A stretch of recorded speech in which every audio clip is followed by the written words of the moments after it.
Kapitulo 15.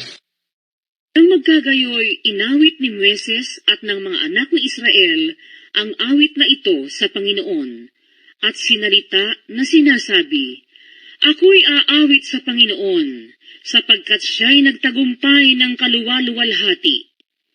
Ang kabayo at ang sakay niyaon ay kanyang ibinulusok sa dagat. Ang Panginoon ay aking lakas at awit, at siya'y naging aking kaligtasan. Ito'y aking Diyos, at siya'y aking pupurihin, Diyos ng aking Ama, at siya'y aking tatanghalin. Ang Panginooy isang mangdidigma, Panginoon ang kanyang pangalan.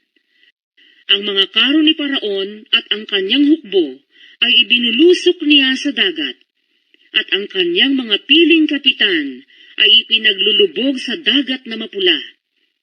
Ang mga kalaliman ang tumatabon sa kanila. Sila'y lumubog sa mga kalaliman na parang isang bato. Ang iyong kanan, O Panginoon, ay maluwalhati sa kapangyarihan. Ang iyong kanan, O Panginoon, ay dumudurog ng kaaway. At sa kalakhan ng iyong karilagan, ay ibinubuwal mo yaong bumabangon laban sa iyo. Iyong ipinakikita ang iyong pag-iinit, at nililipol silang parang dayami. At sa hihip ng iyong ilong ay natitipon ang tubig. Ang mga agos ay nagsilagay na parang isang bunton. Ang mga kalaliman ay namuo sa gitna ng dagat.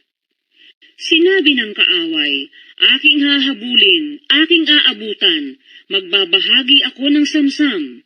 Ang aking nasa ay masisiyahan sa kanila. Aking bubunutin ang aking tabak, at lilipulin sila ng aking kamay." Ikaw ay nagpahihip ng iyong hangin, at tinabunan sila ng dagat. Sila'y lumubog na parang tingga sa makapangyarihang tubig. Sinong gaya mo, O Panginoon, sa mga Diyos? Sinong gaya mo, maluwalhati sa kabanalan, nakasisindak sa pagpuri, na gumagawa ng mga kababalaghan? Iyong iniunat ang iyong kanang kamay, nilamon sila ng lupa. Iyong pinapatnubayan sa iyong awa ang bayan na iyong tinubos. Sa iyong kalakasan ay iyong inihahatid sila sa banal mong tahanan. Narinig ng mga bayan at sila'y nanginig. Mga sakit ang kumapit sa mga taga-Pilistia. Nang magkagayoy, natulig ang mga pangulo sa Edom.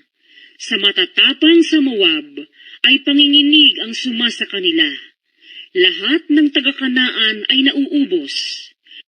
Sindak at gulat ang sumasa kanila. Sa kadakilaan ng iyong bisig ay nagiging walang kibo sila na parang bato. Hanggang sa ang iyong bayan ay makaraan, O Panginoon. Hanggang sa makaraan ang bayang ito na iyong kinamtan. Sila'y iyong papapasukin at sila'y iyong itatayo sa bundok na iyong pamana. Sa dako, O Panginoon, na iyong ginawa sa iyo upang iyong tahanan. Sa santuaryo, O Panginoon, na itinatag ng iyong mga kamay. Ang Panginoon ay maghahari magpakailanman. Sapagkat ang mga kabayo ni Faraon ay nagsipasok, pati ng kanyang mga karo, at pati ng kanyang mga nangangabayo sa dagat, at pinapanumbalik ng Panginoon ang tubig ng dagat sa kanila, datapwat lumakad ang mga anak ni Israel sa tuyong lupa sa gitna ng dagat. At si Miriam na propetisa na kapatid ni Aaron ay tumangan ng isang pandereta sa kanyang kamay, at sumunod ang lahat ng mga babae sa kanya na may mga pandereta at nagsayawan. At sila'y sinagot ni Miriam, "Umawit kayo sa Panginoon, sapagkat siya'y nagtagumpay ng kaluwaluwalhati. Ang kabayo at ang sakay niyaon ay ibinulusok niya sa dagat." At pinatnubayan ni Moises ang Israel mula sa dagat na mapula, at sila'y lumabas sa ilang ng Shur, at sila'y lumakad na 3 araw sa ilang, at hindi nakasumpong ng tubig. At nang sila'y dumating sa Mara, ay hindi sila makainom ng tubig sa Mara, sapagkat mapait.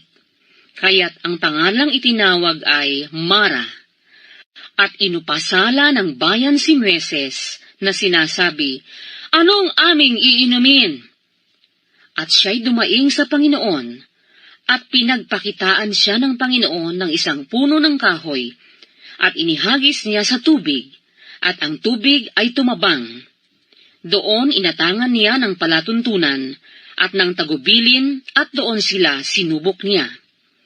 At sinabi, "Kung iyong didinggin ang buong sikap ang tinig ng Panginoon mong Diyos, at iyong gagawin ang matwid sa kanyang mga mata, at iyong didinggin ang kanyang mga utos, at iyong gaganapin ang lahat niyang mga palatuntunan, ay wala akong ilalagay na karamdaman sa iyo na gaya ng inilagay ko sa mga Ehipsyo, sapagkat ako ang Panginoon na nagpapagaling sa iyo."